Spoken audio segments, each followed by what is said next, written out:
What's good, everybody? What's good? We got a new update for Sonic Frontiers. We're gonna go ahead and try this update out. All that jazz and whatnot. But yeah, let's go ahead and give this update a try. Not sure who's gonna join, but we're only gonna go for a little bit. We're not gonna be long. I'm assuming Lois season 3 episode 2 review literally uploading right now as we speak. Hold on.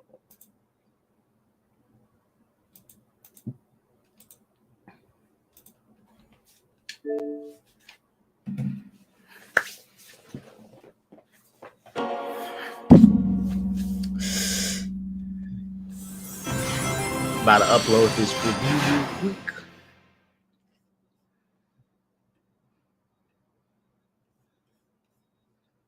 Don't play with it. Don't play with it. Don't play with it. Don't play with it. Don't play with it.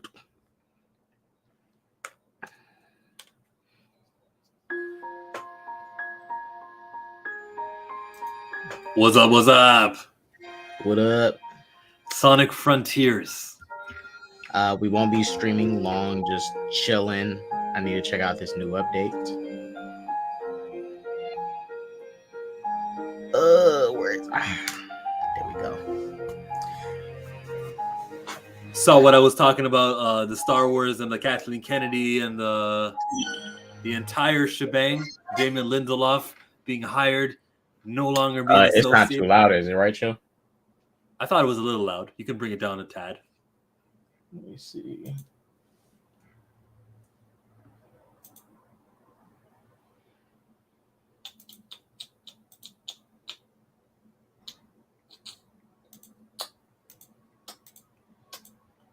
I'll just mute it. I don't need all the noise.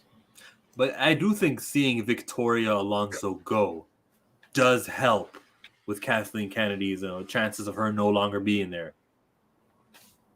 Oh, yeah. I mean, the chances of it happening are super. I mean, they're more likely happy now because we have to figure out who specifically let her go.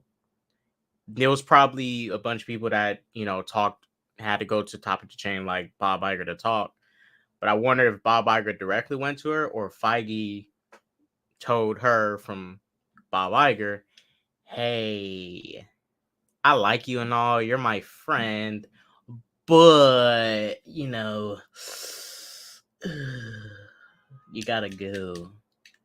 A likely scenario is exactly that. Like, Feige was probably talking to his boss. Bob Iger's like, yo, what's going on? Why is the VFX people complaining? You were given a bad reputation. What's going on with the VFX? And then he's like, well, it's got to do with, not me. It's someone else is in charge. Okay, then.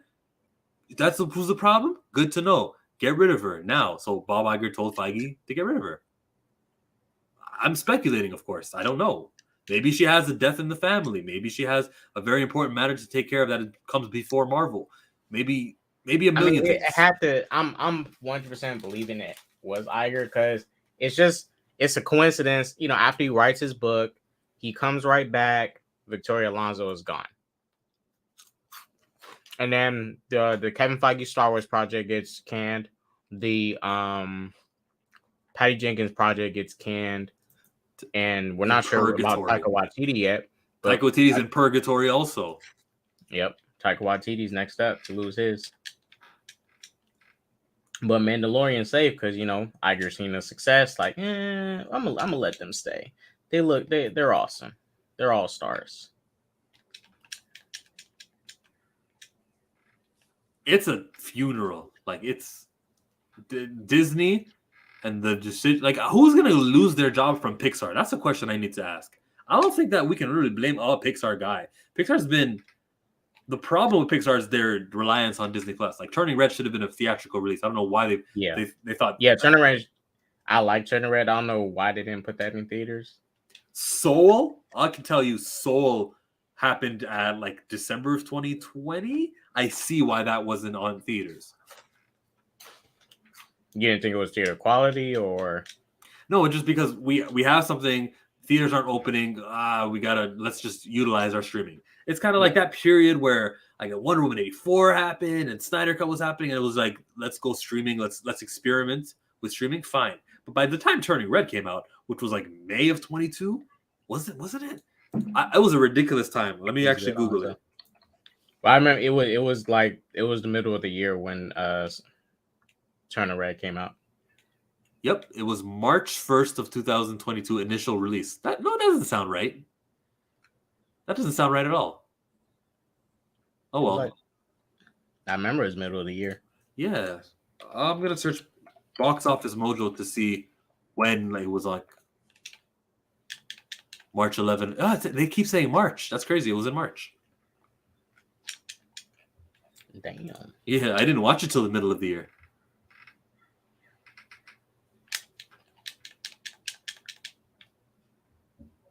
Or maybe you might be right. Maybe when you watched it, you just didn't like watch it when everyone else watched it. Because I watched it as soon as it dropped because I was mainly, interested because Canada. That's crazy. As a Canadian, I would expect that you would support a movie. I didn't know. I didn't know it was Canadian. The only thing I knew about it was it's an allegory for period, and that doesn't attract me. I'm sorry. Like I'm nothing, no skin in that game over here. I mean that whole movie was literally, literally just puberty. It was it was a weird little puberty allegory. I don't like that. I don't hate it either. I can like see the artistic reasoning. Maybe if some girls can learn a lesson from it too, if that helps them. All right, not my. Got Nerd Man in the Got Nerd Man in the mix. See, I died trying to let Nerd Man in here. What's up, Nerd Man? I'm gonna stay for I don't know 20 minutes. Yeah, we're literally just chilling. I'm just trying a new update for the Sonic game. I see. So it's talk about anything. What are you talking about? Oh, we were doing the Star Wars Kathleen Kennedy discussion. You've got to admit, if 9 directors or writers have parted ways with you for various reasons, it's not the directors and writers, it's the producer. Who's done that? I don't understand. Oh, the Kathleen Kennedy thing. She's a Star Wars person who keeps promising things and makes relationships with creatives, and then they don't come to fruition. And it happened again. The guy who wrote Watchmen, Damon Lindelof, he wrote Lost. That guy had a Star Wars movie. Wait, the Watchmen movie or the TV? Oh, TV show. Yeah, the one from HBO Max a few years ago. That dude was taken off of the new Star Wars movie that is going to be released in 2025. And like, how do you keep doing this? Patty Jenkins and her Rogue Squadron's not happening. There's so many. And at this point, it is. I mean, it sounds to me like she's doing a good job. So you like the sequel trilogy? Nerdman, why hire her? Trilogy. He does like the sequel trilogy. I'm asking the wrong guy right now. He's going to totally support what Kathleen Kennedy is doing. Bro, if you are against Patty Jenkins or against Lindelof or because of what they've done, I'm just saying, why did she hire these folks in the first place and then breaking the relationship? Every producer of major franchises hires people, and then there's creative differences, and then they let them go. 9 isn't even that bad. It is when you don't even have 9 films. How many things have really had the opportunity to do that? It's only like the MCU, maybe the Sony universe, Warner Brothers, and they've gone through cats like nothing. Like, you make it sound like they've had as many films as the MCU. She hasn't had that many films. Nah, she's had as many films as the DCU, and they've gone through. Nah, she has Force Awakens, Rogue One, Solo, Episode 8, and Episode 9. She only got 5 so far. Mm-hmm. Under her belt, she only got 5. She has more movies that didn't come to fruition. The Benioff and Weiss movie didn't come. Patty Jenkins didn't come. Taika Waititi didn't come. Kevin Feige's movie isn't coming. Who's those writers? They would just choose the Game of Thrones writers. Yes, their names are David Benioff and Dan Weiss. You know what, guys? Shit. I'm gonna say it. I'll say it, and I said it again. You've said it a million times. Whatever it is, I've heard you say it. Okay, sir. Look, give me it. These directors should just leave you guys. Like, honestly, because here's the thing. I imagine that what happened is she got freaked out that these guys were getting too creative, coming up with concepts that, you know, a vocal minority of Star Wars fans are just not going to like. And she's going to get all the hate for it. So she goes, nah, I'm not doing that movie. So I can understand that, really. You know, it's, I think these directors should just forget about it. Forget about like all this comic book, pop culture stuff. Leave these children be, and then do your own shit. Because I know Kathleen Kennedy, that's what's happened. If you're asking why has 9 people been, it's because you can't be creative in this space anymore. Brother, too many man babies talking about their childhood being ruined. He had to say man babies, didn't he?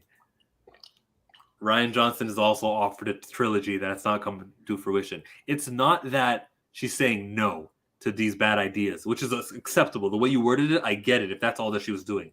It's that she okays it, and then in the middle of the process, like even with Lord and Miller, they were filming most of Solo, had already been filmed, and she decides, you're not the right fit for us.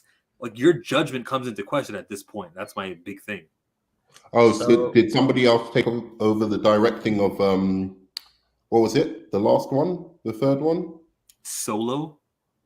Oh, Solo. That's the one that somebody took over. Yeah, wasn't Solo fondly received by the critics, though? Real quick, before you guys continue, I did want to bring this up real quick.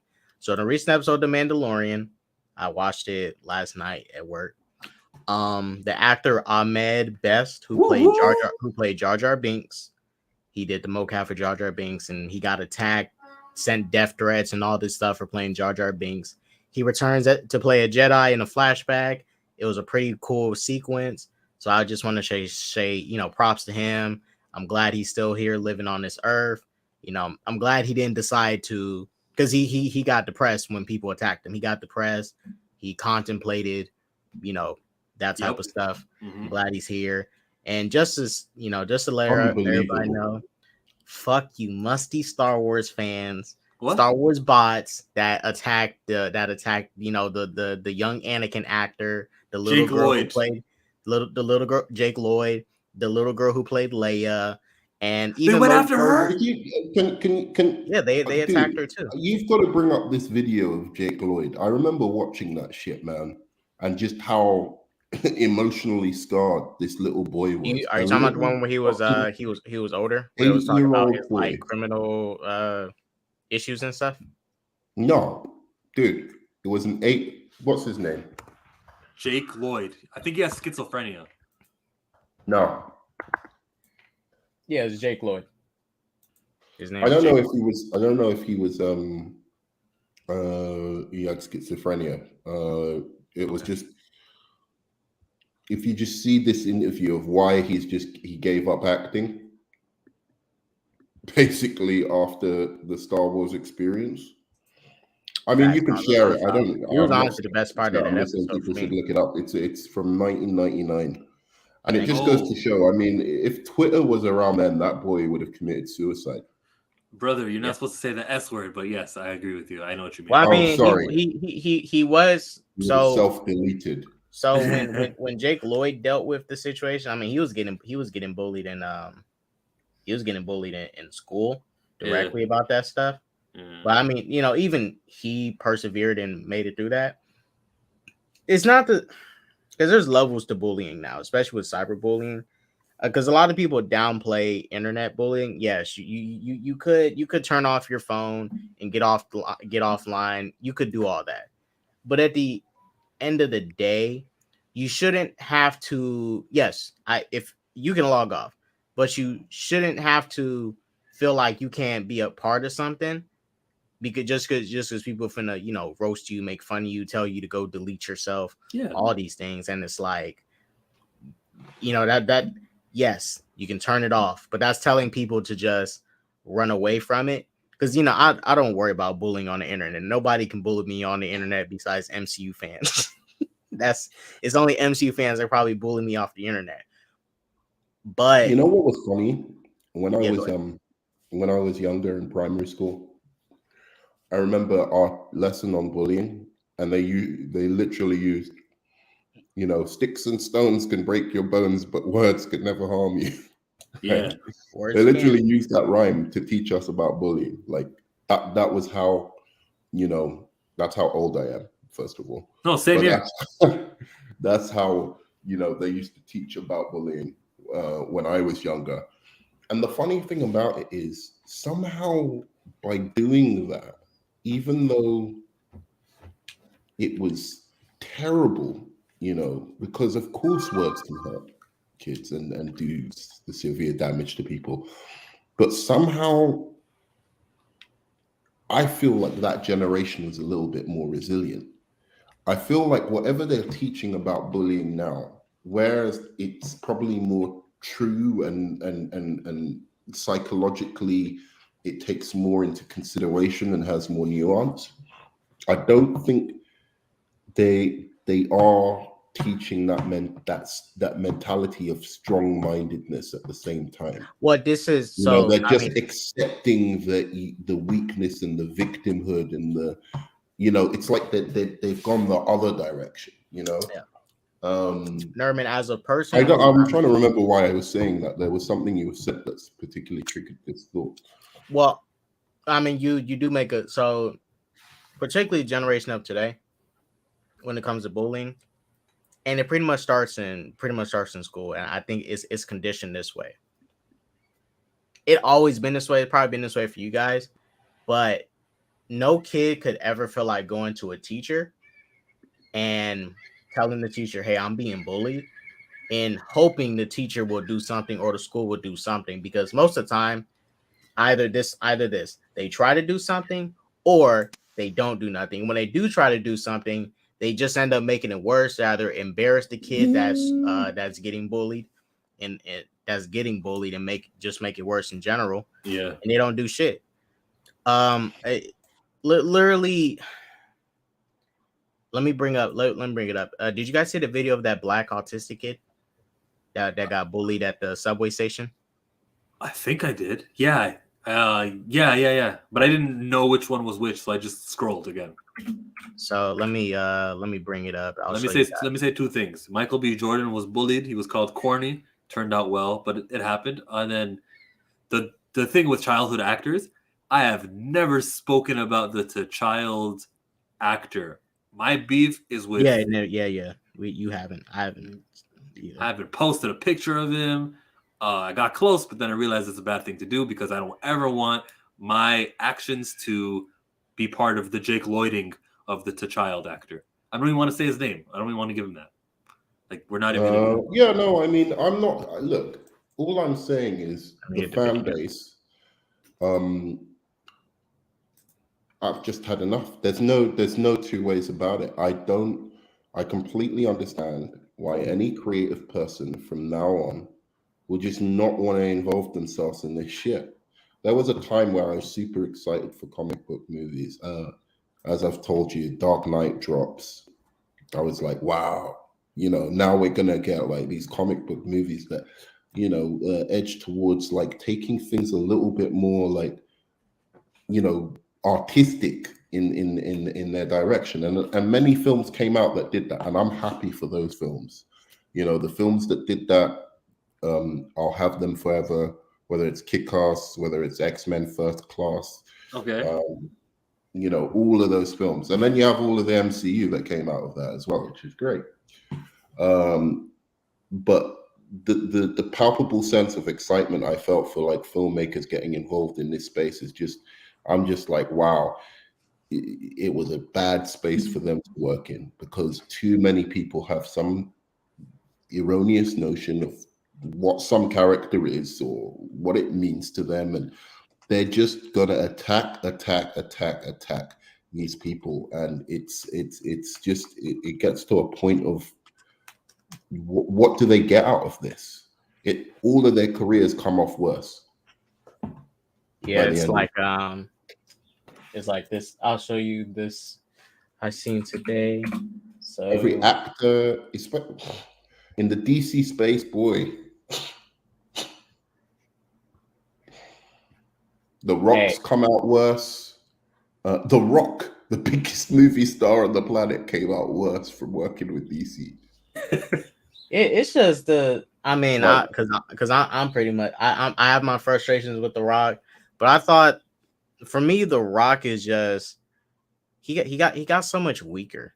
Like not physically, but he just got so much weaker. Like you remember when he put out that trailer for he put out that second trailer and it had a Steppenwolf in it, and basically everybody in his comments was like, "Ew, why do you have Steppenwolf from Joss Whedon Justice League in your trailer? Yeah, Take and it then out, take it he out, take it out." fixed it. He And repaired then it. he immediately changed. I'm like, dude, over a 2-second clip, you are literally compromising yourself Yeah. for a 2-second clip in the trailer that is not in the damn movie. It's a 2-second clip from your trailer. Yeah, you're right. It's not even part of the movie. It's not even Yeah, part but of they the shouldn't movie. have done that anyway. Huh?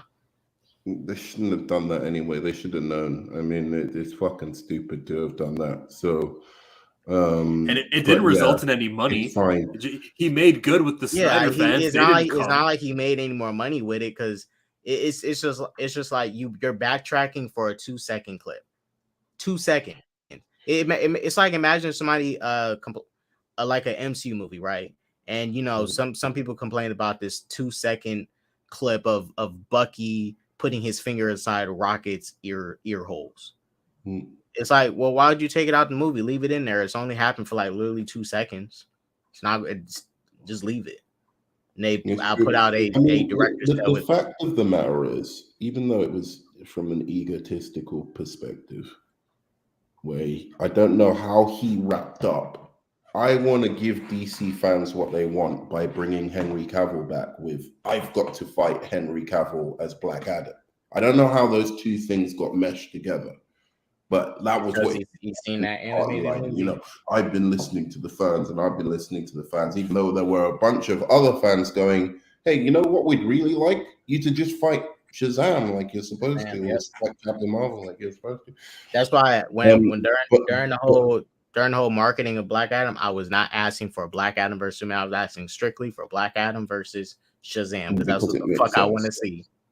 It makes sense, and you could see the conflict arising. You could see the deceivingness that would arise because of that. But the fact of the matter is, no matter what you want to say, none of that impacted really Shazam and Black Adam's box office.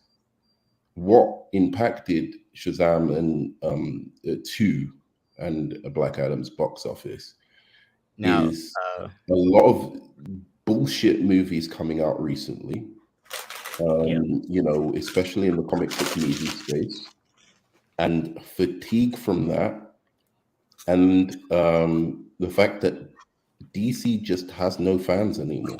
Like the MCU fans don't fuck with DC, which I've always told you. This whole thing that of the general nerd man. Look, I got an MCU fan right here antagonizing DC. Look at this. Can Shazam do this? Didn't think so. And then they go in here and tag Zachary Levi. You'll never be Captain Marvel, flop. Whoa. Yeah. When he is Captain Marvel. But okay. Exactly. What Nerdman's trying to tell me right now, get your MCU fans. Is superhero fatigue, is it about just the quantity of films? Because I reject that. But if the quantity of films are happening in so many, and most of them are not lighting your pants on fire. If fatigue plays into that, the actual like movies themselves, and if they're good or not, then I'm with you. But I'm not sold on superhero fatigue because there's bring up the video. Oh, you want me to bring up the video? Yeah, just ignore me. Whenever you're ready to. Forget what Chill was saying. I was listening to Chill. Well, I was just saying, if fatigue only is talking about the quantity of films, I disagree. Superhero fatigue is irrelevant. But if you can be fatigued because some of the movies have been bad, like you're not enjoying Wakanda, whatever, Quantumania, and then fatigue hit Shazam, I agree that way. I agree then.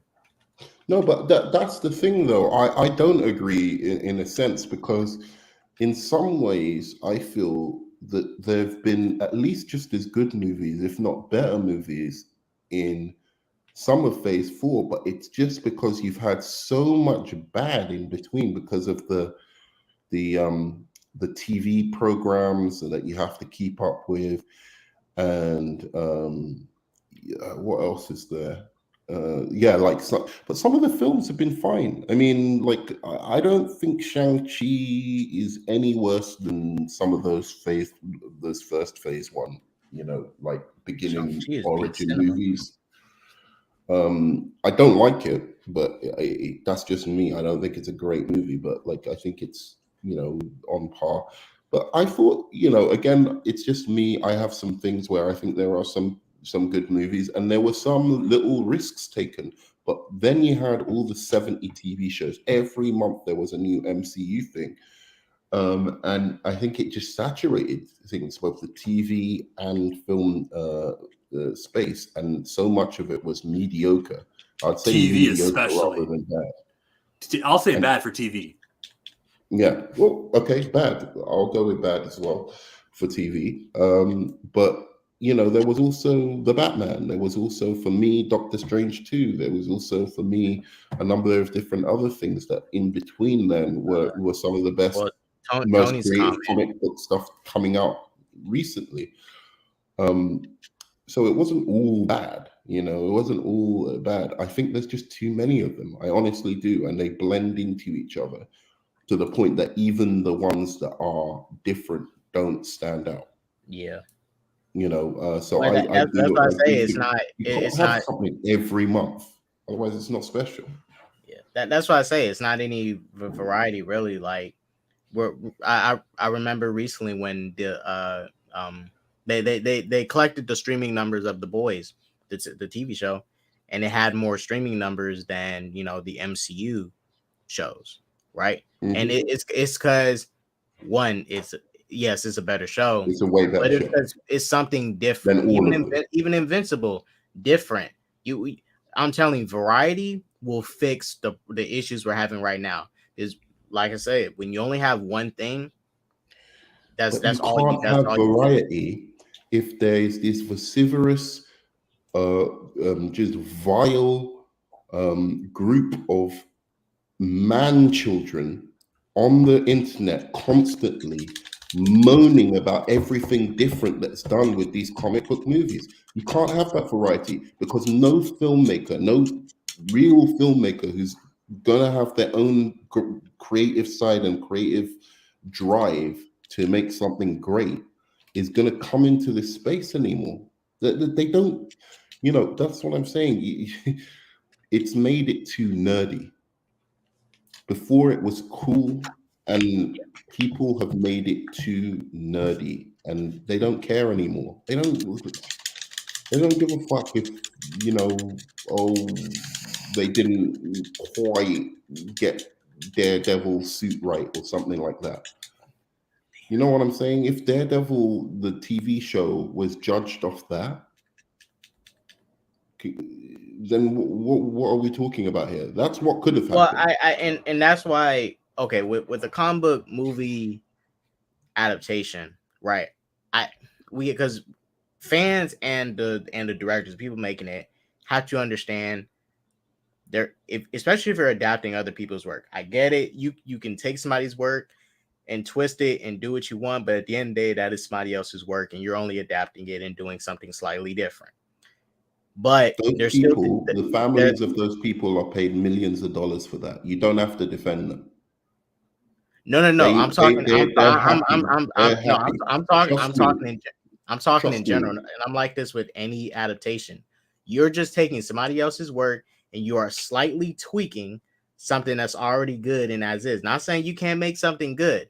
We've seen the Batman good. It's not the Batman, the original Batman, but it's a different adaptation and it's good. That is not Matt Reeves' work. He slightly tweaked it, did something different. Sure. But in Matt Reeves' film, he still respected Batman as a character. He did so many different things. Like Riddler was his first major villain. Well, Joker, if you read the prequel comic, is Joker. But Riddler was his first major villain. If you read most Batman comics in his first appearance, Riddler's not his first villain we see him fight, but he did something slightly different. Now, I think the issue is between comic book fans not knowing what needs to be adapted and when you need to let the creators create. For example, Sam Raimi Spider-Man 1.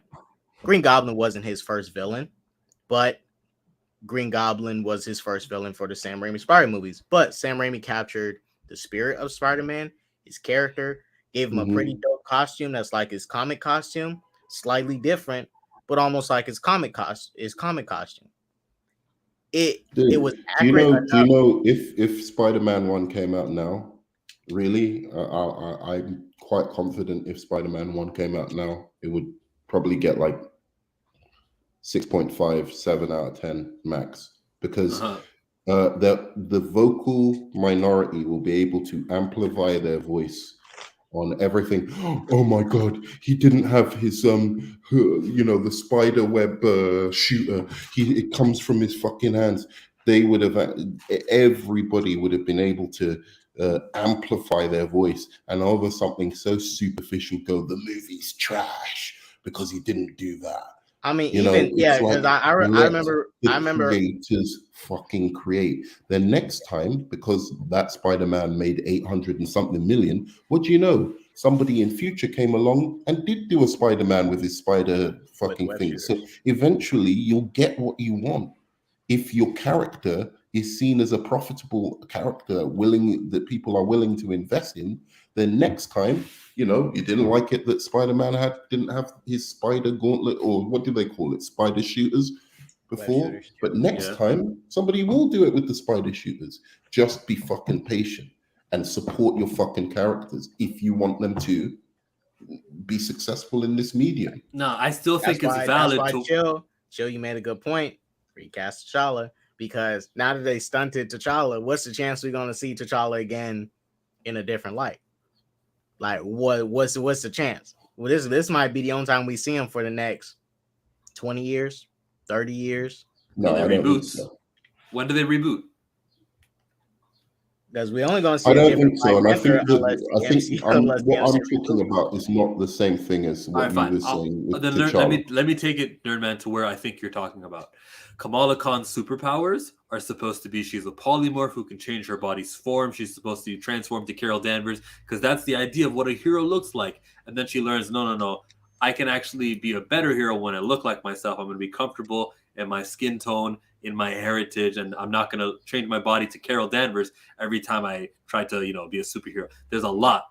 Now, in her show, unless you knew any better, it's not her powers. Like, she transforms light. That is similar to the web shooter versus the organic, where like a power was changed. If I vocalize that, which I do, I feel like if I make an amplify and make enough noise, then this studio will have to get the character right and modify it in the next appearance of Kamala. No, but you're not doing that at the expense of actually derailing that show. First of all, I don't know if the show was successful or not successful. I'm not sure, but certainly it was. Well, it got sandwiched between Obi-Wan, so it didn't get as much streaming numbers as it can get. It came out literally a week after Obi-Wan. Oh yeah, that's right. Yeah, no, same week as Obi-Wan. That was crazy. Yeah, same week as Obi-Wan. So they pretty much screwed the show because released the same day as a bigger IP that they own. Yeah. And look, Nerdman, how does it fail? I don't think we're sending hate things to them or laughing that the show failed, or do you know what I mean? There's a difference between the kind of behavior I'm talking about. Okay. That I see on Twitter towards a number of different things, whether it be Star Wars or something like that, like, you ruined my fucking childhood, I fucking hate you, and I want you to, all of that kind of stuff that you find in this space, the Snyder cult, trying to take down any movie that isn't directed by their fucking director and then calling themselves DC fans. It's like all of that stuff. I don't know why any directors or any actors should have to deal with that. I really don't. And it makes them seem like the fandom of these things seem uncool. Complaining that T'Challa isn't being recast in Black Panther, I don't really see that as counting as that. I think that's that's something else. I mean, Well, Nerman, let me depends ask. on I'm how not you trying to go make about talking Nerman. about it. Nerman, But I'm not trying to make this about recast T'Challa, but looking at what it is now, I'm not trying to make it about it. When do you think we'll see another adaptation of T'Challa in live action film? Like not a multiverse version, not a variant, like a official main universe one you'd either see in a trilogy or in this current MC universe. Like, when's the next time you think we'll see it? I think pretty soon. I think, look, as soon as Ryan Coogler decides to leave the Black Panther franchise because he wants to do other things, there's going to be somebody else who's going to come on. And probably that person will feel like Chillmonger or you and be like, why the hell did they retire T'Challa? I want to do a T'Challa short story. And they're going to pitch that story. So just keep your franchise alive. That's all I'm saying. Don't make people think that nobody gives a shit because that's all they see. That's what I'm saying. When your franchise fails, all Hollywood sees is no one's interested in your in this thing unless you are like beyond reproach, like you've proven yourself so many times, like Indiana Jones or James Bond. Unless you're one of those characters. If you're a new character, that's all you've got, man. You've got like that trilogy, and then that's all you've got. If you don't make it within that and you don't make yourself stand out as a star that they need to go back and reinterpret, then they'll drop you. So, and that's proven. That's a fact over if you look at the history of Hollywood.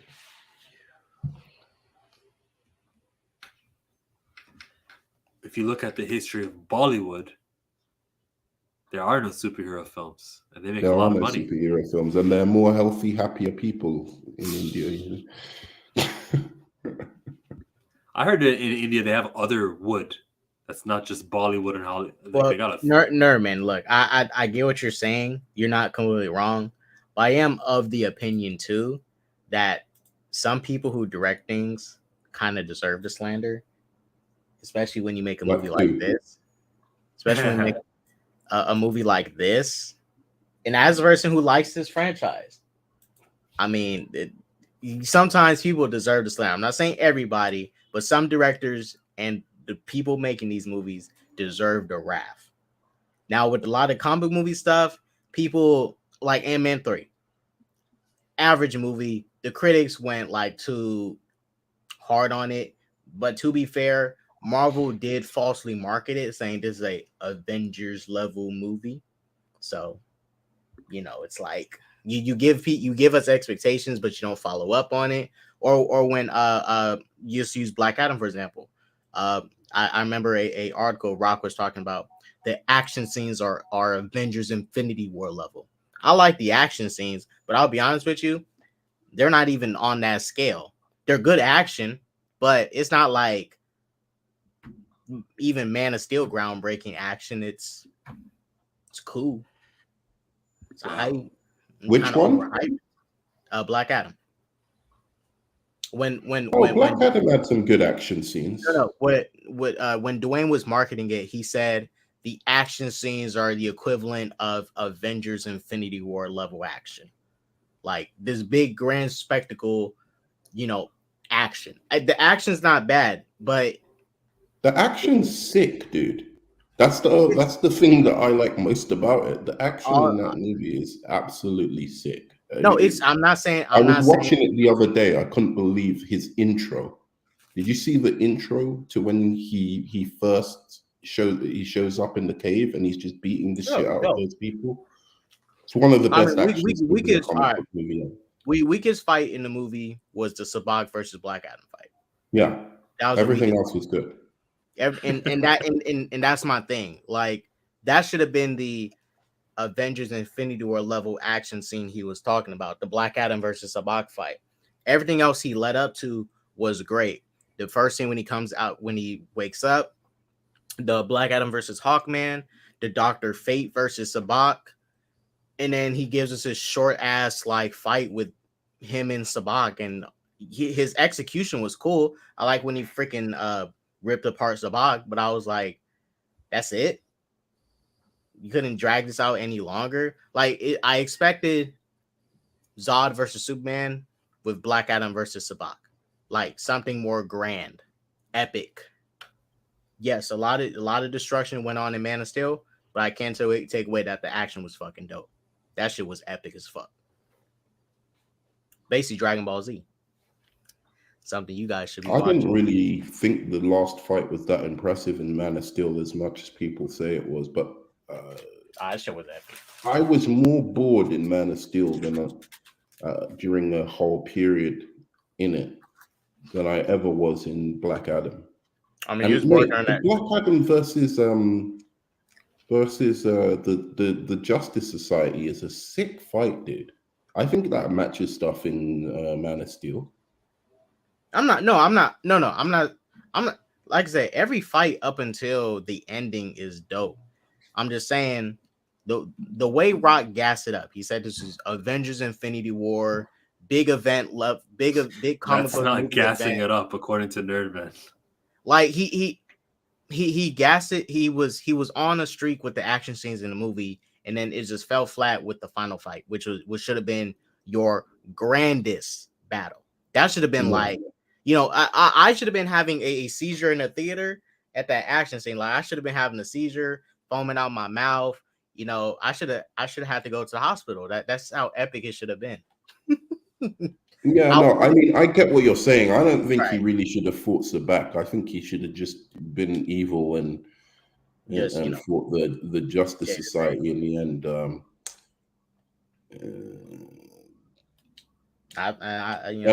Then he should have just taken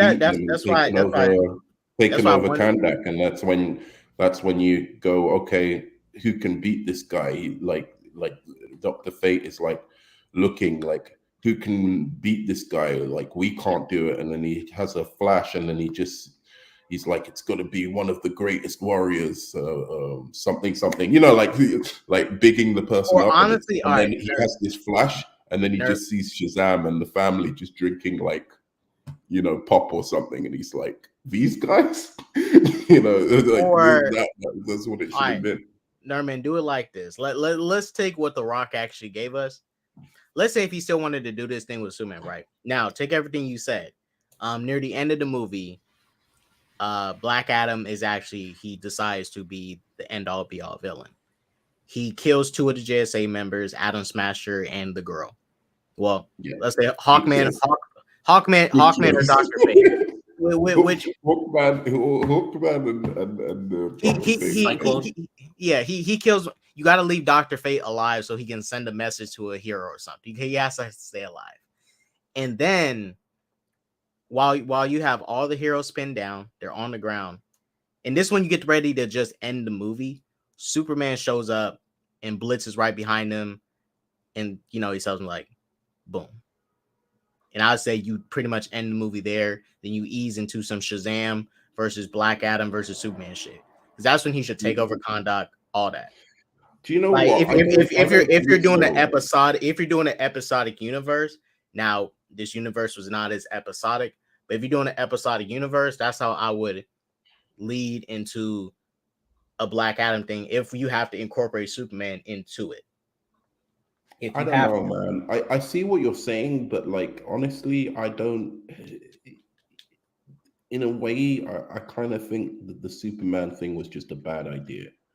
I didn't want to see it either. I'm just running with. I'm just going off of you're running with what he wanted. Just running with it.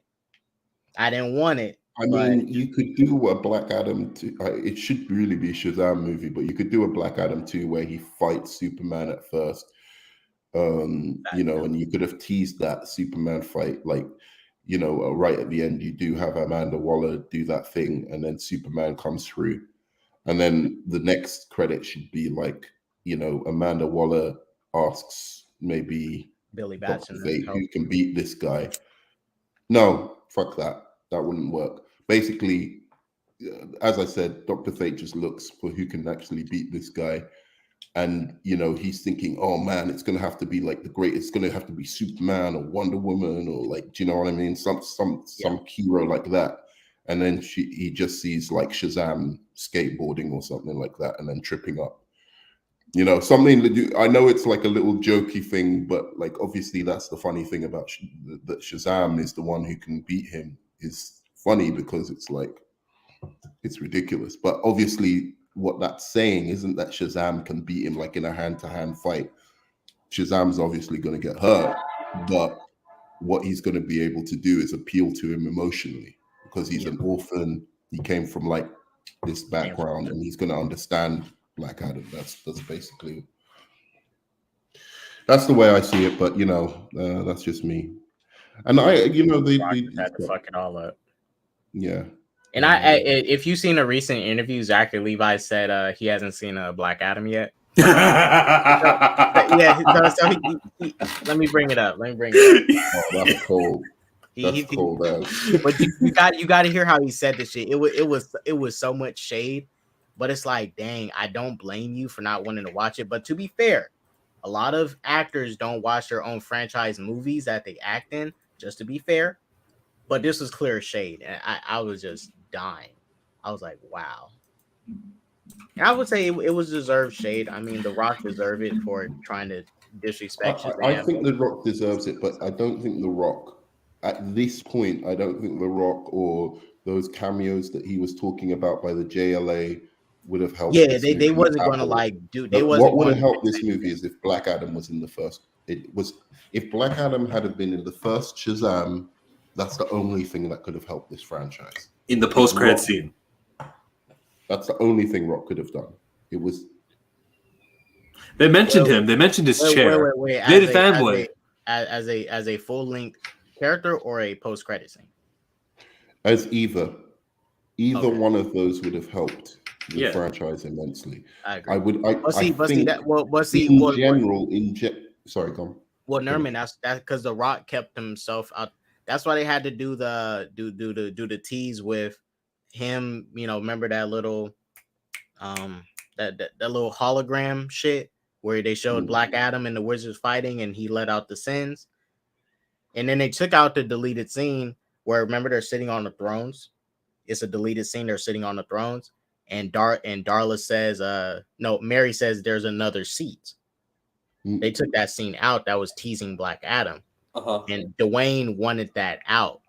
So he basically, David S. Sandberg was trying to introduce Black Adam, but The Rock was trying to suppress the cameos that he directed to put into the movie. Yo, it's the same problem DC has. Why does an actor have this much power? Why isn't there a leader up top to say what is and what isn't? And if Black Adam, if Rock, if you can't have that, you can no longer play ball with us. The fact that The Rock has his production studio producing, $7 part of it. His why is $7 a part? Have not been working on this movie. And Kida, do you think that The Rock should have had this much say? I don't care if you're The Rock. You should not have this much say. It's strictly he only had this much say because his production studio also put money into the film too. They should have done a movie without someone else putting money into the film. And look, I've seen Rock's production studio. He does not got good. His he does not have movies like that.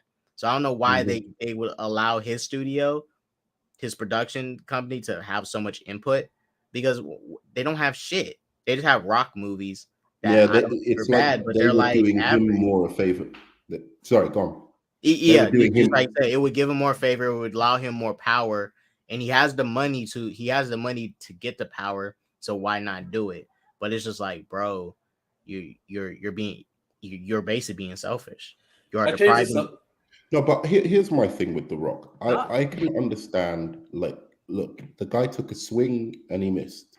Yeah. And he did some shit that was shady, but that happens in business all the time, right? Right. Now, I'm not trying to make excuses like for him. I thought it was stupid. I thought there was a vocal fan base who were telling him it was stupid. He should have listened. He was listening to the other fan base for some reason, the other side of the fan base for some reason, who've all abandoned him now, in his time of need. None of them are going, oh, you tried to bring Cavill back for us. They've all just fucking like abandoned him. I mean, they didn't even abandon his film as well. Anyway, so. But I will say this. Yeah, look, there is a way that maybe you could say Superman versus Black Adam. I could see why he would think that's a bigger deal and he wanted to be part of that. It is fucking complete ego. Whatever, it's ego driven and whatever, but I sort of can see where he's coming from with that. But my only problem is I can see it too. even with this bad behavior that he's done, like I can see where he's coming from being ignorant of the comics. Right. That's what I'm saying. Not just he might not understand how primary the relationship of Black Adam is to Shazam. That's what I mean, being ignorant of the comics. That and how he might not have saw the story potential, whereas comic fans do see the story potential. He's just seeing this brutal killer that is Black Adam, against Shazam and a bunch of kids, and he's like, I don't see the story. It's like oil, chalk and oil, or whatever you want to call it. So I can get that, but again, the thing that strikes me for me is you can't now just come out and try and blame The Rock for Shazam 2's underperformance. It just doesn't make sense. I Other don't. factors that for damn sure there is no way this movie was making that much money. Maybe The Rock being in it would have given it 200, 200. I suppose it would have broken. I mean, I'll be honest. If this was a Black Adam versus Shazam movie, it would have not tanked. It wouldn't have tanked. You're right. I think it would have made profit. It would have made profit at least. It would have made profit for sure. Who are the casuals who understand the significance of Black Adam versus Shazam? Well, considering it was made on 100-something million budget, and Black Adam made what, 300 million? Yeah. So that means if it was just Black Adam versus Shazam, it probably would have made 300 million. The same people who went to see Black Adam would have gone to see this, right? Black Adam made 392. Exactly. So the same people who went to see Black Adam would have gone to see a Black Adam versus Shazam movie because it's The Rock. So technically, actually, he did tank the movie. So I'm sorry, I stand corrected. It's true. You can't. I used to love The Rock. I used to smell what he was cooking, and maybe that I just decided to come out and fanboy and try and defend the greatest wrestler of all time. But now that fire has outside of Macho Man. Sorry. And now the heat has been on stone cold, huh? All right, so let me show Nerdman and show Zachary Levi's response. Did you watch Black Adam? I have not. You haven't. I have not. Are you gonna watch it? Eventually. I mean, I've got a whole, full plate of other things that I need to get to in life. Did you watch Black Yeah. I mean, look, I will say this, Zachary, I'm with you, bro. I'm watching Shazam 2 day one when it comes to streaming. I'm be making clips and shit about that. The first answer I have not. It's like, I'm stumped. I'll just say I haven't. The second one is like, I couldn't wait for you to ask me that. Yeah, I'll get to it. I got some stuff on the docket. You're a DC actor. This is part of your franchise. You better answer as soon as possible. I mean, to be fair, Elizabeth Olsen has not seen it was a Avengers movie. I don't know. She hasn't seen Endgame. Fine. And wait. She doesn't want to see herself in films, though. That's different. She don't watch the movies she's in. So technically, I mean, and that's what I said. To be fair, yes, that's probably a diss. It could be, but these actors don't really watch their own franchise movies whenever they are part of the franchise. That's wrong in them when they don't watch their own franchise movies. Elizabeth Olsen's scenario is different. Look at Harrison Ford. Do you think he really was watching all the Star Wars movies like that? I think I give Harrison Ford a pass because he's really good. No, you got me. You got me. Yeah, you're right. He wanted to be killed off so bad. He wanted to leave. He wanted to get out of Star Wars. Why is such an abusive relationship with Harrison Ford? Why am I okay with this? Yeah, Harrison Ford, step it up. Watch these movies. Harrison Ford does not like this nerdy stuff. No, Harrison Ford was that guy that came in let me make some money off these sweaty nerds. Uh-huh. And he made money off these sweaty nerds. I'm not saying we're sweaty, but he made money off of us, stole from us, and then he just ditched us. He is a bastard. Good. You're on his wavelength. Good. I think that Harrison Ford is a great actor. You know, he brought a lot, but you need to start watching these films, bro. Especially the ones when you're going to be at youth. I totally agree. Like these actors, and that weirds me out.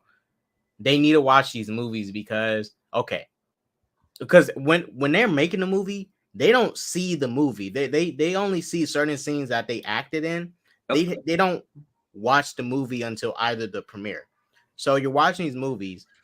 I mean, even the actors need to understand the stories that is being built. Because if they're just going off of a script and they only see segments of a script, so they can prevent leaks. They only see segments. Yeah. If you're not watching the movies even you're in, you don't even have the full picture of your own universe and how your character needs to progress. So you can, come out and tell the director, hey, why are you having my character Thor in Ragnarok lose a hammer, but in Infinity War, I chase a hammer? Mm-hmm. Like, you need to let these directors know, like, this don't make any sense. They all need to be on the same page. And it's an issue with even the directors too. I guarantee you some of these directors of these big franchises don't watch each other's movies either. 31 movies is a big ask to watch for Marvel, but at least you should watch the ones containing your character. If you're gonna have the Hulk in your movie and you're acting in a Hulk movie, you need to be able to see where you should be looking at. How tall is the Hulk? Because in those prior movies, it gave us a foundation. So yes, I think they honestly, yes, it's a lot, but they need to watch them all because it's even the little stuff that they need to pay attention to. Like, in Captain America 1, Steve likes to say, I can do this all day. But then you do another movie and you don't have Steve do his I can do this all day thing. It's like, he didn't say that in the second film. Didn't he? Winter Soldier? No. Oh no, yeah, he said it in Civil War. Yeah, that's why it was so nostalgic and epic. Yeah. I can do this all day. Yeah. Who else has a big catchphrase like that? Shazam, I guess, is a catchphrase kind of. Black Adam. Oh, he says, I don't. Did it kill you? Did I forget? What does he say after he kills you? He says, tell him the Man in Black sent you. Yeah, that one. That's all right. Which one? In Black Adam? Yeah, the movie we were just watching a day ago. I hated all that stuff with that kid, bro. That was the worst part of the movie. Freddie Jr. I didn't understand that shit. That was so. I mean, I understood he was a fanboy, but even it was a little bit too much. Like it was him. It was him being a kid, being a fanboy, but they handled it better with Freddie. It's with the skateboard. Static. Yeah, it's kind of What's good? I don't see. Do you think that movie, if it came out like 5 years ago, would have got us Black Adam? Because I honestly think it's as good as like Captain America 1 or Hulk 1. You talking about Black Adam? Yeah, like the first Hulk movie. Well, okay, so I remember the criticism I've seen a lot of people saying, and you even seen this recently from Morbius, but that's different. It's good when K-Dot presses pause just to get into this. You seen this criticism? All right, listen. People, okay, you guys probably have seen these recently. They did it with Morbius. Why does it look like a 2000 superhero movie? Like that's some disrespect. Like that's even what The Dark Knight was a 2000 superhero movie. Mm-hmm. Spider-Man 1 was a 2000 superhero movie. Blade 1 came out in 98, but it's still close to that time. Shit, damn near a 2000 superhero movie. They were better back then even. Watchmen was a 2000 superhero movie. Iron Man 1 was an early 2000 superhero movie. What's up? People trying to people saying Black Adam feels like a movie from the 2000s. What's wrong with that? Movies from the 2000s aren't bad. Just because we're in the 2010s doesn't mean movies from the 2000s are bad. I didn't understand that criticism. I think people trying to say the movie does not fit the time, but That this doesn't make is any the thing. I'm telling you, that doesn't make any DC sense cannot do because right. honestly, If they have too much humor, it's too much humor. If they do something too different, it isn't Batman. That's not Batman. You know, like that's not the Riddler. But we want something different. But we don't want something different. right, We don't want some comedy because it's too dark. But we don't want comedy, and it's because it's too childish. It's like they can't with Twitter, especially.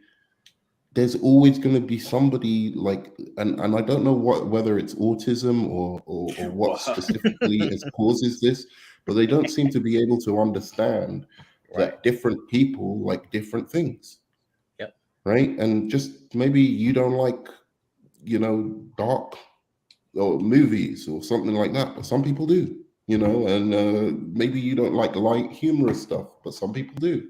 Yeah. It's like I don't understand it's like they've got a rocks in their head, and it's really bizarre. Like And that's if why you you're look at the leaving? Twitter kind of thing.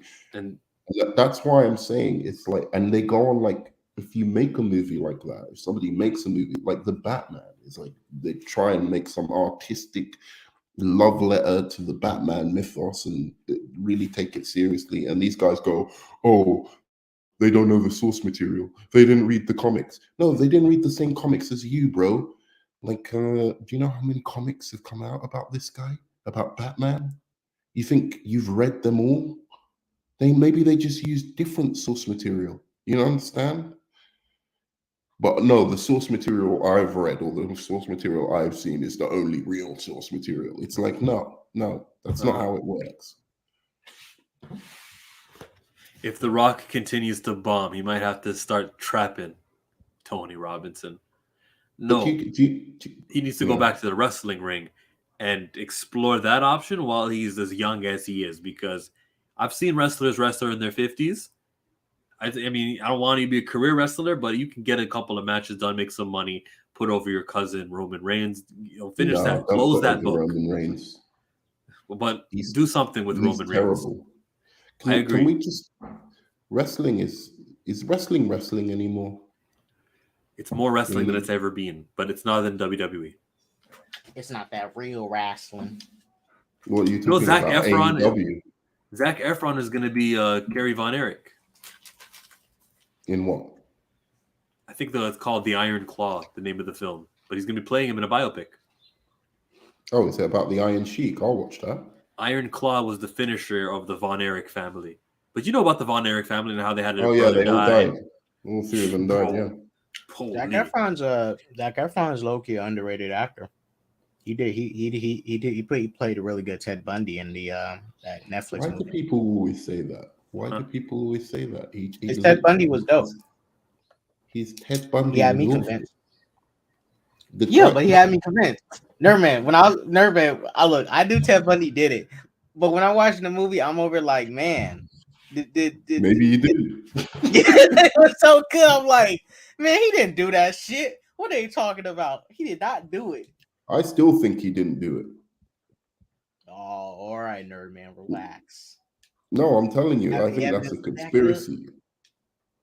He wasn't like, just because he was in the same cities, in the same place, and bear witnesses saw him, that don't mean he did that shit. I mean, you're not wrong. Just because you was there doesn't mean you was there. Tony said the people who want something original, but they don't support original films. I think that some of these original films, right, a lot of them happen, or original independent comics or independent anything like that. There's just so many of them that I'm sure like people are supporting, like the original lovers and the guys who want creativity. Everyone's going to one of them rather than everyone saying we got to go here to this one to support this one. It's very rare that something like the A24 movie Marcel the Shell with Shoes On, or whatever that was called. It's very rare that everyone focuses on that and says, let's do it. Yeah, I mean, I think the DC movies are hitting like indie movies now. I don't even think people know about them. They play Donkey Kong? honestly don't think like Decoding the out. average They got it mom, on that. soccer moms that love the MCU movies and go to see every single one. I know them because they're at my school. I don't think they know that the Flash is happening this summer. I honestly don't. They know the Flash is happening. They mean, see the if- logo I mean, and they think bro. it's Shazam. Yeah, I mean, if They if don't know if- DC. if- These DC movies may as well be like Dread from Yes. 2009, which is I mean, I think it's a really good movie, but nobody knew what was happening. Never mind, because the reason I say that, like, I'm not saying you're wrong. A lot of people didn't know Shazam 2 was coming out. People might not know Aquaman 2 is coming out. There's no way anybody could have missed the Flash though. That played at the Super Bowl. The Super Bowl. Maybe in America, but people don't watch the Super Bowl everywhere. You know what I'm saying? It's like you people in the UK hate celebrating our American traditions. I'm just saying, like, it's such a non vibe about like DC movies, and it's sad. Like, I think the only DC movie to me that I have 100% confidence in this year is Flash, and that's it. That's it. I mean, look what that trailer did. That trailer made people forget that Ezra Miller did potential criminal acts. Allegedly. It made me forget. I was like, man, this guy didn't do none of that shit. What the hell are these people talking about? This is the Flash. Right, exactly. Hey, turn the music, turn the sound on, and then press pause. I remember I had good music, but I forgot how it went. I got you. But yeah, I mean, look, I don't. Yeah.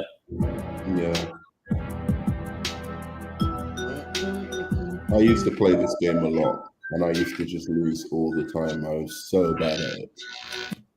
Real rap. I'm like, I think I might be the worst player of computer games in the history of players. I never win anything. The worst one, the most humiliating one was the Injustice, when I went online for the first time. Oh, Injustice was Injustice. Wait, did you I was the just first or second one? First or second one? I think that was the first one because I was so excited. I went out and bought a PlayStation just to get Injustice. I was blown away by the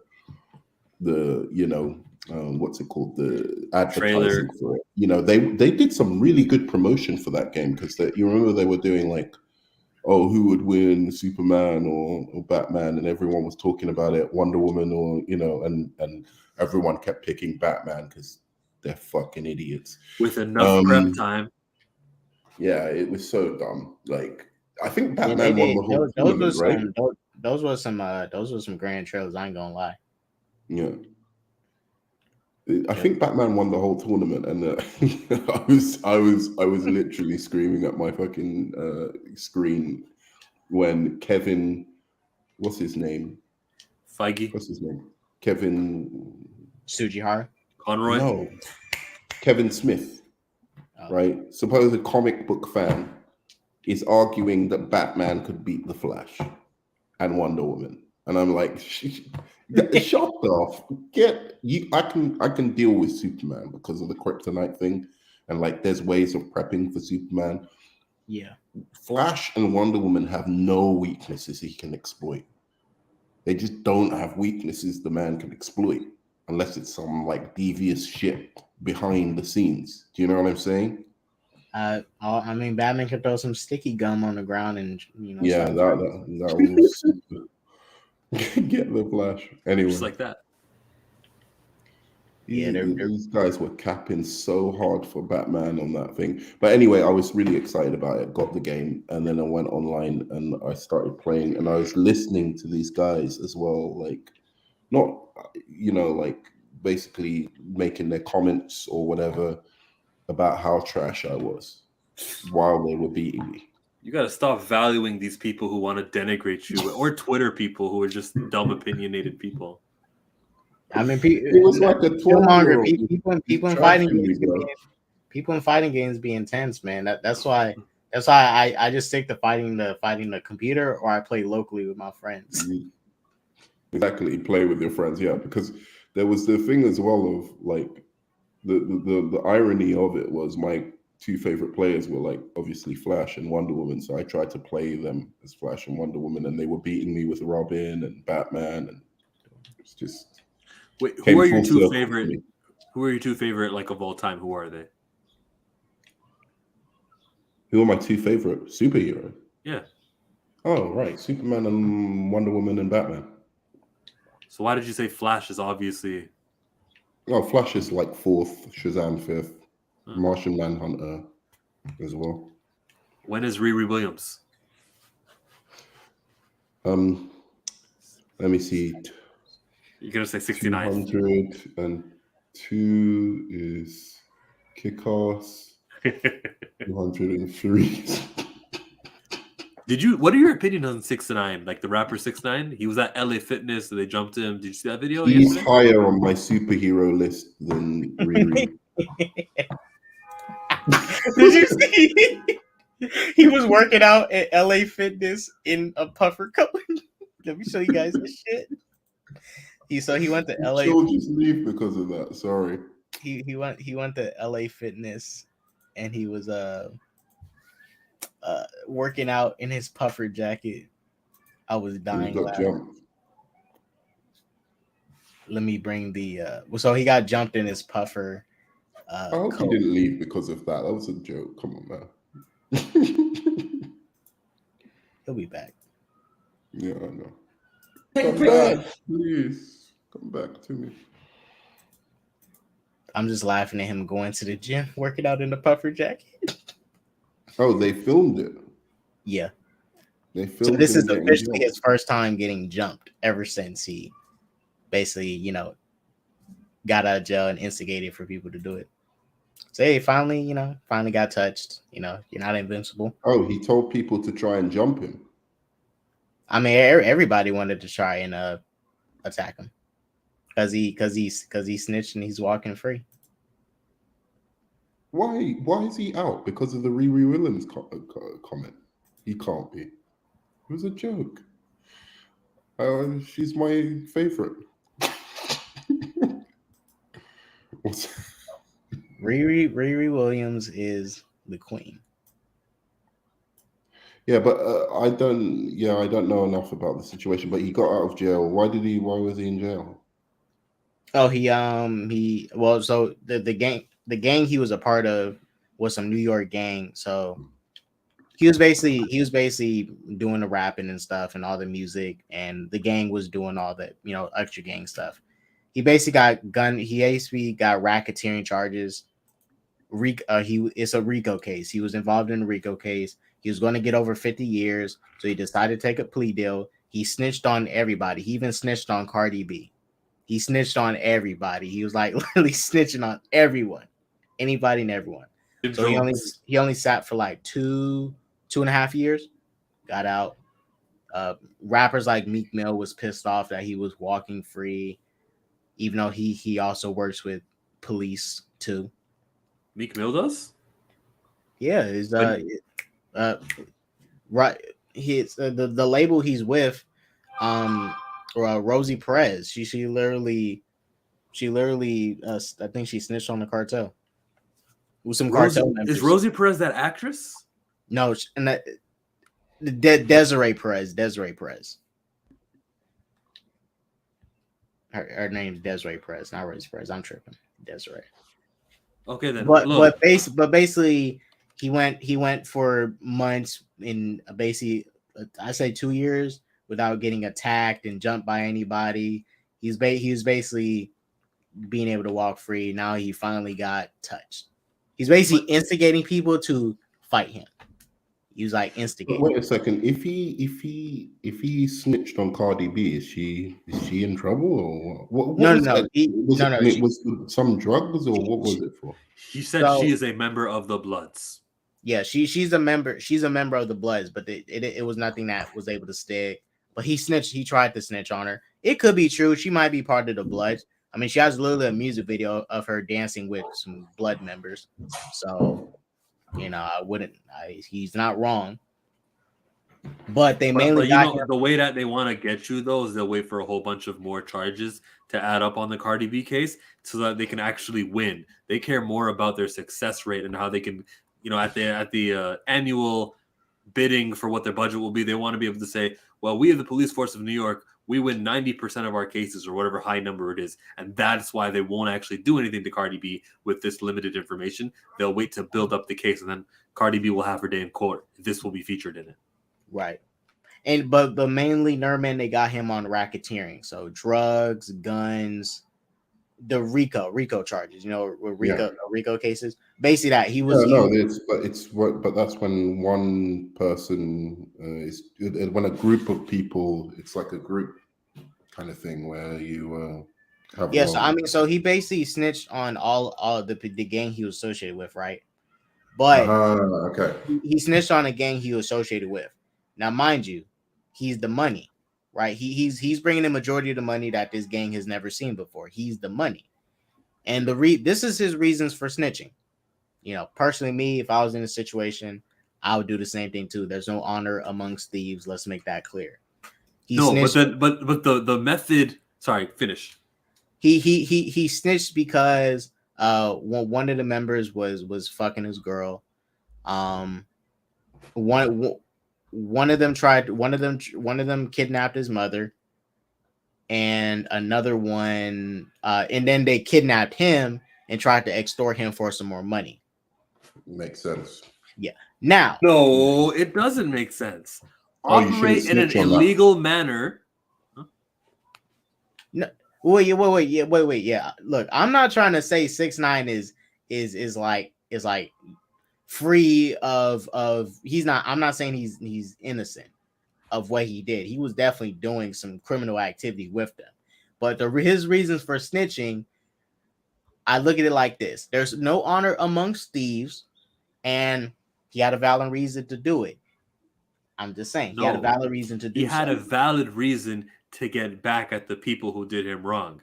But the only option that is closed is the legal route. You are a criminal. You involve yourself in negative things that are against the law and that are not within the rules. If you want to hurt those people, don't all of a sudden say, okay, now it's time to play within the rules and I'm going to take the legal route. No, you have eliminated that as an option. That is why I say when it comes to these people in this lifestyle, it's really no honor amongst thieves because have you played Red Dead Redemption 2? But it's the third time you said no honor amongst thieves, and I disagree with this take. But no, I haven't played the game. Okay. There's a character in the game called Micah. Micah is pretty much like a super outlaw thug. Super thug, right? He's grimy. I'm coming back in a while, okay? If you're still here. Okay, please. Grimy, he's dirty, he's sneaky. They literally have a black member part of their gang, and he calls him the N-word. He's so slimy and grimy. Now, while I think Micah is a rat, which is true, he worked with the police to take down his own gang, so he can get out and go do his own thing. I still think Micah's a rat. 6ix9ine is a rat. Yes, but Micah didn't have any valid reasons for snitching the way he did, because he was never wronged by the gang. 6ix9ine was wronged by his gang. The character Micah was not wronged by the gang. They gave him a home. They allowed him to be with them. One of the members broke him out of jail when he was going to be hanged, and your character breaks him out of jail and saves him. 6ix9ine. Now, I'm not saying 6ix9ine is innocent, guys. You're not. But in his position is valid. Now, yes, he that's not the rule of the streets, but the streets have no rules like that. No, that's the only rule. You're disqualified from talking to police. That's the rule. That's all. But these people talk to police all the okay. And they're wrong, and they deserve to get LA no. But even the ones that say they don't talk to police literally mess around with other members, like gangsters and stuff and thugs that have messed with police, that have been an informant or said some shit. And they know this, but since it's their friend, they keep their mouth shut about it. Right? Like Nicki Minaj associated with 6ix9ine. You did a song with him. I look at these thugs and gangsters like I look at politicians. They set up rules in place that are not consistent with one another. Well, I don't like the politicians that are fake, just like I don't like the 6ix9ines and of the world and those kind of rappers. Oh yeah, I agree. I'm just saying he had a valid reason to do what he did, but he should have, I said, did it the gangster way. But still, I'll be honest with you. If I'm in this position, I'm gonna do any look. And mind you, I'm not grimy. I'd have to be just as grimy as these people are to live the lifestyle they live. You have to be grimy to live that lifestyle. If I'm gonna live that lifestyle, best believe I am going to fully be grimy and do some grimy shit. So if I snitch on you to the police, I will do so. I would do so. There might be a chance I might get a gun and gun you down, or I might steal from you or kidnap you. Not saying I will, but if I'm living that lifestyle, it's like it's either your life or theirs at that point in that lifestyle. So if they have to talk to police to tear you down, they'll do so, because it's no honor among there's no honor in it. What you're doing is you're literally doing grimy stuff, and you're expecting people to like honor a code. What it's what are contracts? They're nothing but codes. You put a paper on it, and you're legally held liable for it. But same thing with this criminal stuff. You're legally going to be held. See, with the criminals, they do a lot of verbal agreements, but verbal agreements can be broken a lot. Written contracts, you can't really break them, unless you burn the paper. But now you have a digital footprint, so you can't really hide most of the stuff now. You got a digital footprint. Your word is your word, whether it's written, whether it's on paper, or whatever you guys agreed to. I'm with people committing to the rules that they agreed to. Like Tony's comment, if you're not built for the streets, don't participate in the festivities. Oh, I agree. Yeah, you guys, I'm not disagreeing. I totally believe if you're not built for the streets, don't take part in it. Oh, and so the ass whooping is justified. Huh?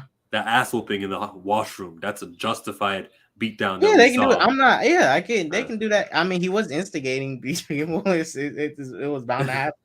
It was just a matter of when. And he has no security with him. He doesn't have the money anymore for security. Oh, he has the money for security, but he has to keep up the facade. He already started it.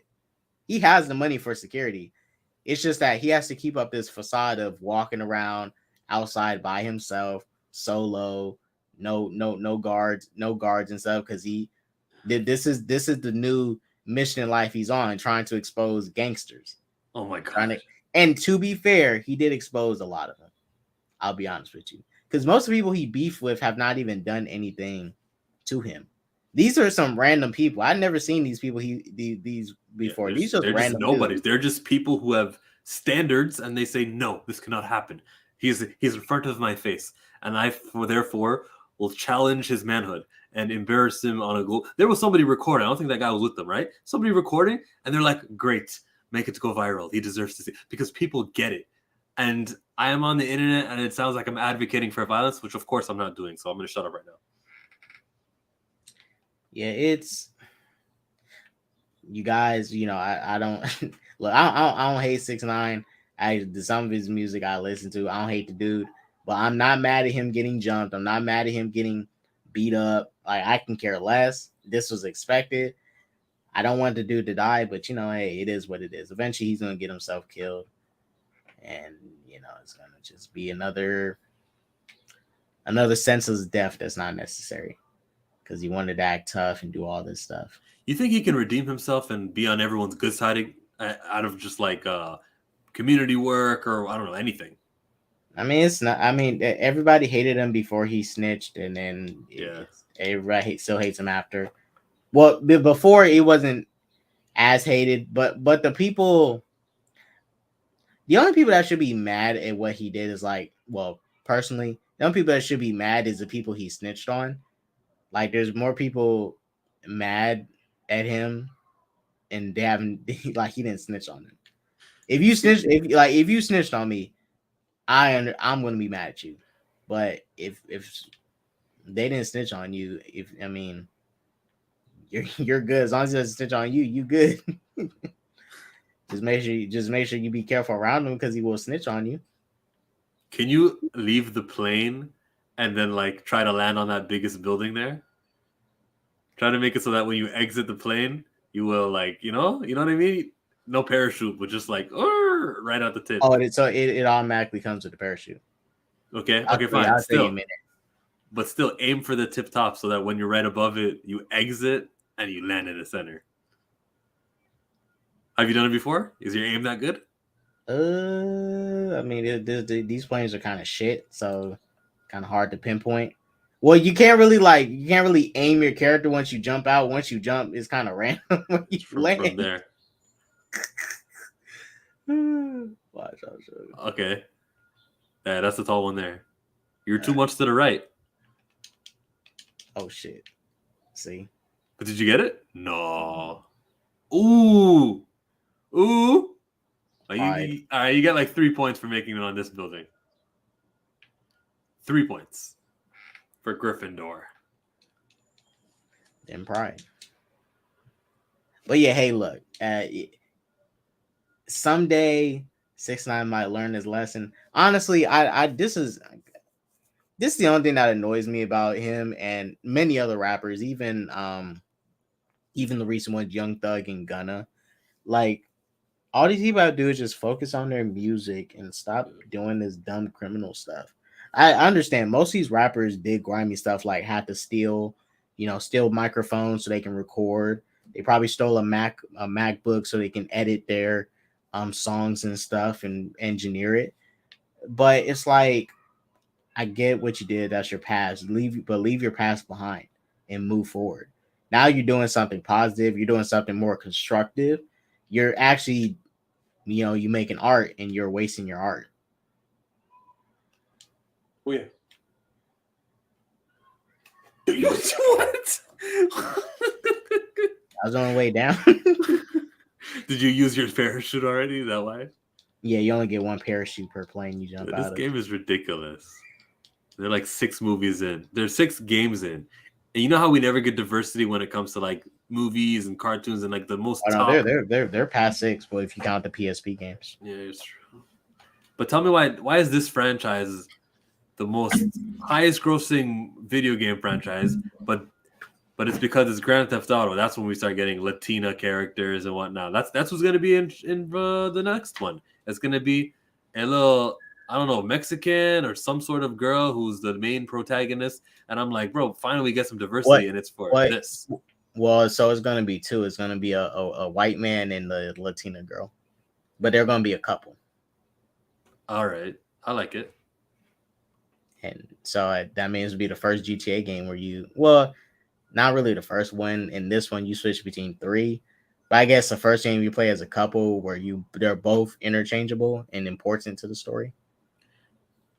The characters in GTA 5 are also important to the story, but GTA 6 seems like it's going to be something a little bit more ambitious. Probably going to be more story heavy than 5, hopefully. Story heavy. Have they ever continued something? They don't mention Grove Street in this game at all. Nothing from the Los Santos from last time. It's kind of just Easter eggs at this point. Like most of, because it's a separate. Okay, so like the GTA San Andreas. All right, this game takes place in San Andreas. GTA San Andreas is part of the I think it's the HD universe. HD universe. And GTA 4 and 5 is part of the 3D universe. So GTA 4 is connected to the 5 universe. The one in Liberty City. Yeah. The GTA 4 is connected 5 because. So does Nico show up here? Sorry, finish. Not Nico, but you remember Grand Theft Auto Lost and Damned? Never played it. With the bikers? No. But they're in it. Yeah, one of the bikers that Nico meets in 4 gets killed by Trevor in this game. So he's the main character you played as in the Lost and Damned DLC for GTA 4. I feel like there's room for more continuity than just that little cameo of one character who's a supporting character. I'm talking, give me Franklin in this new game. Give me some like continuation. Well, it's supposed to be part of the 3D universe, so hopefully. they do connect it more. So yeah, that character here was in GTA 4, and you played as him as the main character. Trevor kills him, just stomps his head out. Yeah, it's pretty sad.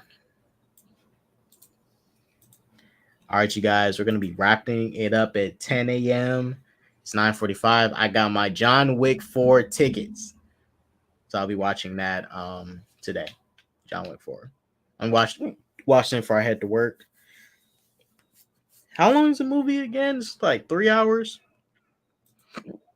It's Thursday already? Damn, this is a fast week for me. I didn't even realize how fast.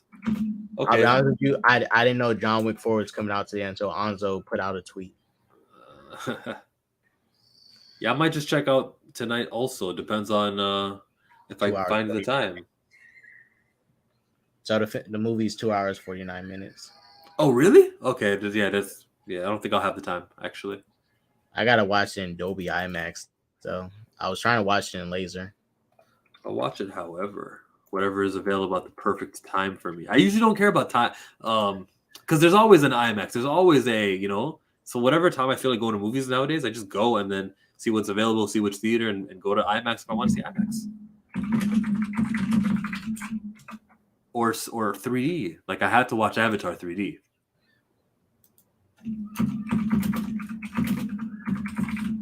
Avatar is a film franchise that you must see 3D. No exceptions about it. No one else can tell me that though. Rapper who actually grew up in the hood, love it too much, so it's hard for some reason for them to focus on their music. Some people want to prove, they want to be able to maintain their rate. Like 6ix9ine, when he was snitching, he was saying this. It was giving me street credit, so I had to associate with them, and that made me more richer, something like that. Word for word. Everyone knows it, but like when it's exposed, there are ramifications to it. And we got to watch that on Twitter yesterday. Yeah, again. Just saying that 6ix9ine stuff. You're only doing it for the clout. You said you're only doing it for the clout in court. How do I take anything you do seriously? How dare you return to music and expect me to believe you as a rapper? I'm already mad at Drake for being a childhood actor his whole life and then talking about I started from the bottom. Hey, maybe he did start from the bottom. Maybe before he was a child actor, he was living in the gutter. Yeah. And when he became an actor, that was his way out for his family. That was him and his family's way out. It's like Ezra Miller. When I watch Degrassi, I'm perfectly fine with the character. There's nothing. I've gone back to watch some clips, and I never feel any ways when I see his character.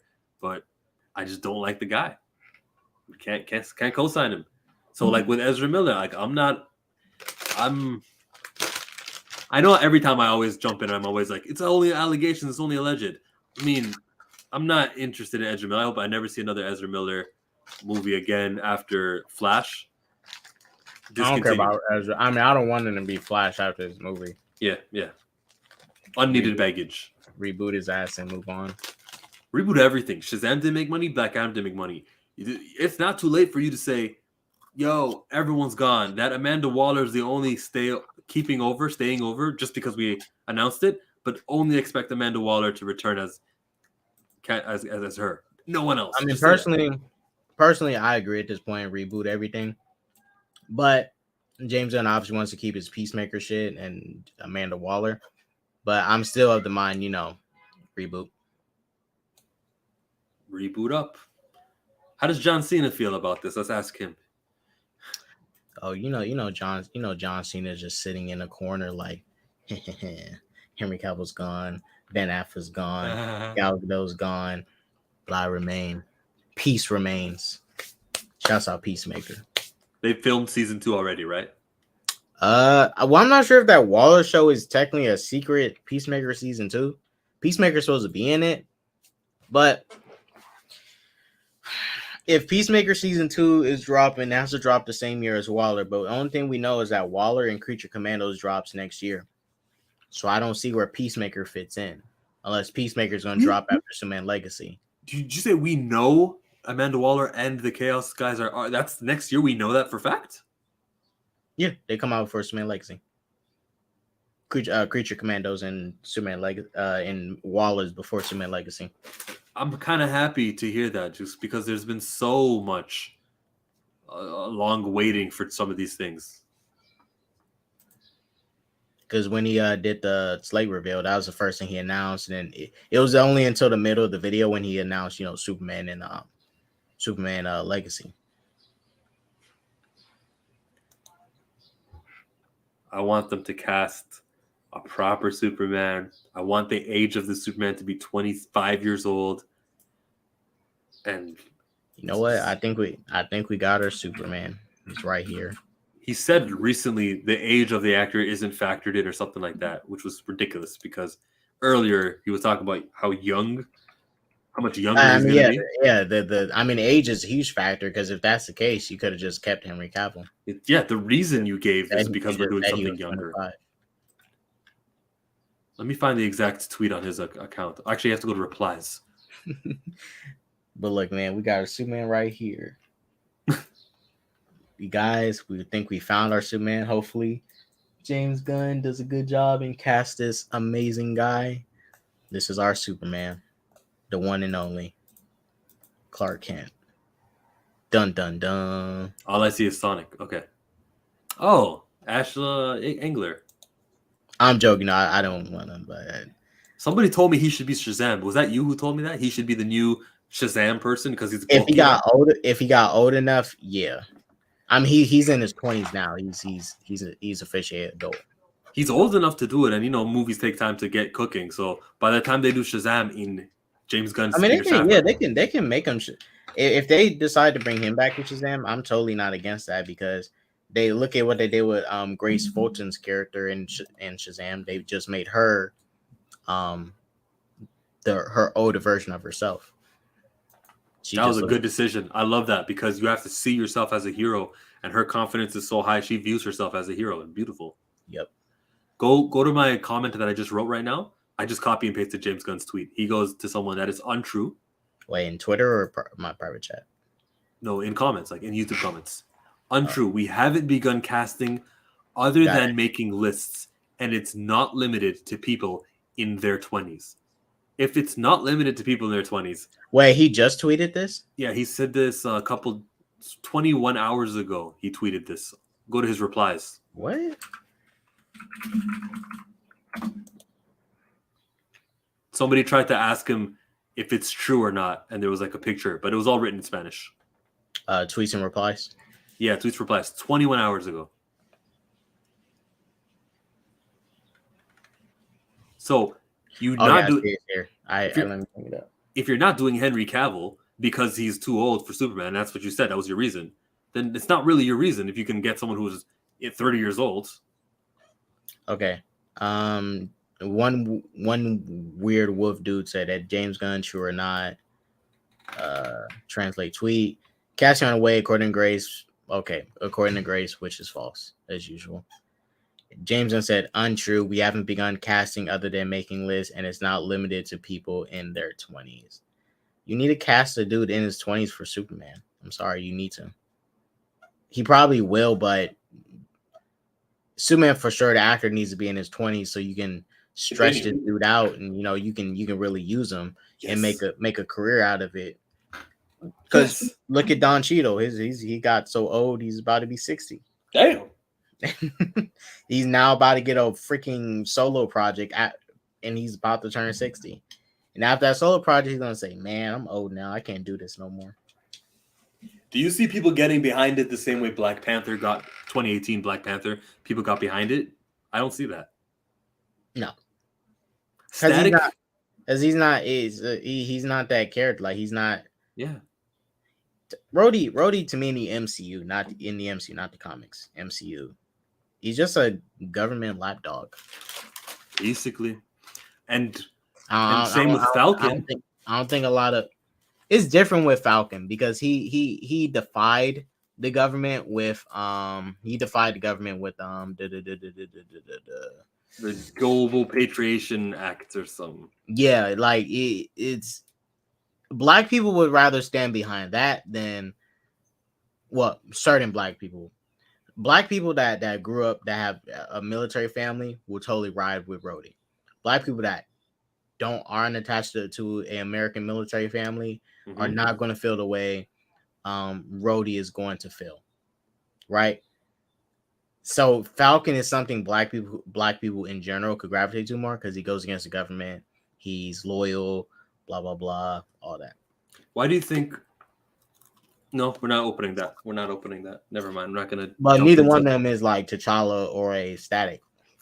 Static is the one. I'm telling you, the next black movie of a superhero, like that guy has no ceiling. He has a fan base because people watched 3 seasons of Static Shock, Yeah. and now they're old enough to spend money. And there's a new generation who they can introduce him to. He's already a cool character. You got the one-liners, the power set is cool. There's so much going. And Michael B. Jordan may possibly have a role in it. There's a lot of wins.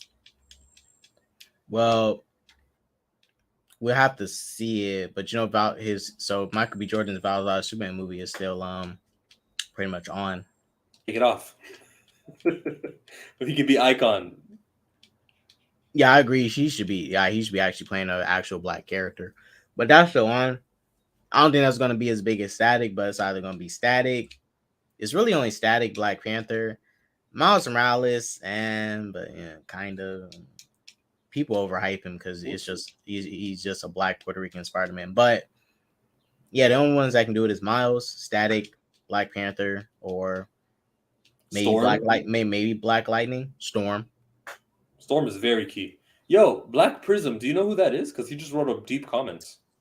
Do not know, but he said, SJ, you chose today to put smiles on many faces. The noon to get the noon to help those through worst of time. The night to inspire those to achieve their goals. Never give up. Have a nice day. Stay safe. Enjoy life. Is this a troll? That's so nice. That's We'll have to wait. He might type a comment saying, haha, joke's on you. I was lying. He wrote noon, right? So wherever he is, it's the time zone of like mountain. Thank you, Black Prism. Oh, Big Bro said Blade also. Blade. I don't think. I think Blade. The reason I like Wesley Snipes' Blade was because of the swagger, like how much swag he had. That's why I liked him. It wasn't because he was like this pro-black, like boom, and also he just happened to be a cool black badass vampire hunter. But I mainly liked him because he had the swag. He was so cool. Like he was too cool for school. Too cool. He's not a role model, so I don't count Blade. Yeah, he's not like a role model, but he's just a cool black dude. And it's like, yeah, that brother's cool. Yeah, that's you know what? I am with it. Kida, he's not a role model, but he's not a stereotype neither. Right, he's not a stereotype. He's actually Blade to me, especially after seeing his first movies, is one of the actual few good vampire movie products out there, and a cool vampire hunter. The only other ones I can think of is like Van Helsing, the girl from Underworld. But I think Blade, Wesley Snipes was the best of all of them. He was the coolest, had the most swag. Twilight. Okay. Twilight versus Blade should have happened. Missed opportunity. Okay, I'll give you Blade, bro. Black Prism said, Chillmonger. You guys are going to get ready to end in about 1 minute, but we're going to get to Black Prism and Brell's comment. Chillmonger, deep within your heart, you let your illuminated soul guide you to your destined passion. Never give up. Have a nice day. Stay safe and enjoy life. That sounds like the anime song RDC World end their videos with. Did you ever listen to the lyrics? You gotta crash, and you can be your hopes and illuminated soul guide your destined passion, huh? Wait, is it for part of new videos? Yeah, they end their videos with this song, and if you want, I have not seen her videos in a while since the Anime House 6. The Anime House 6 ends with this song playing in the end credits. Oh, I don't remember. It's called Crash. It's Anime House. Cool. I'll have to look. Anime House 6 was a long video, so I don't remember the credits like that. It's catchy though. The beat is nice. They got like a YouTuber to sing. I saw her talk about how her involvement and how they used to go Zoom calls and they used to get the lyrics just right and they were demanding and everything, but they were cool. Yeah, it was a good song. Thank you, Black Prism, for the poetry. Thank you, Black. We're gonna end this on Nerdman's blasphemous comment. He says Zack Snyder Justice is better than The Dark Knight Rises. Tell me I'm lying, K-Dots. Absolutely lying. Fabrication of the truth. I'll tell I you. think Christian Bale's Batman is a better protagonist than all the characters in Zack Snyder Justice League. Bane, honestly, I'm sorry, I can't. Them quotes, nerd man. I'm sorry, it's Bane.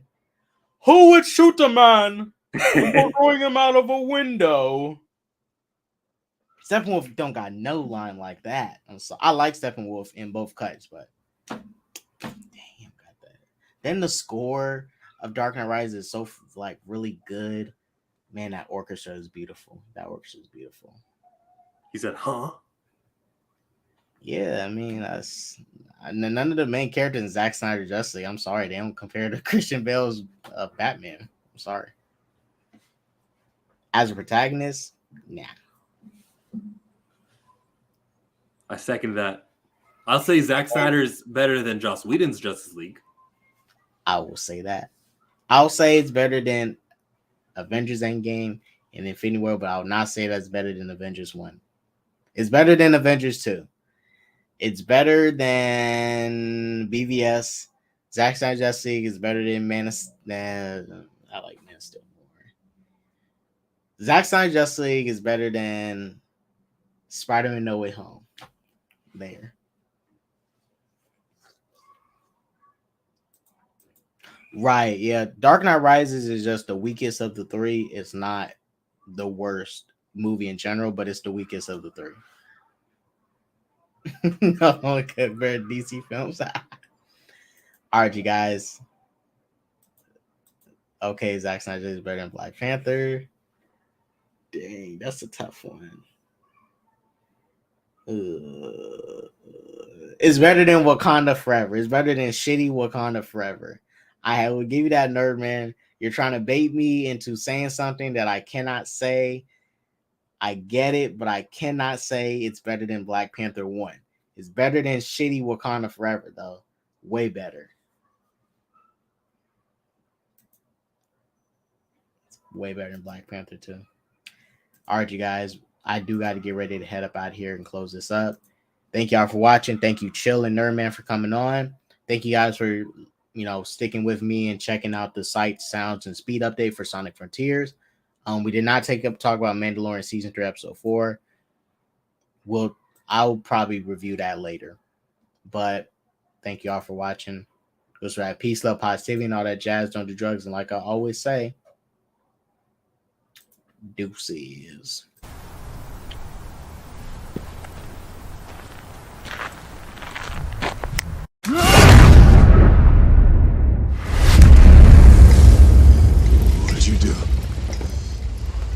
What did you do?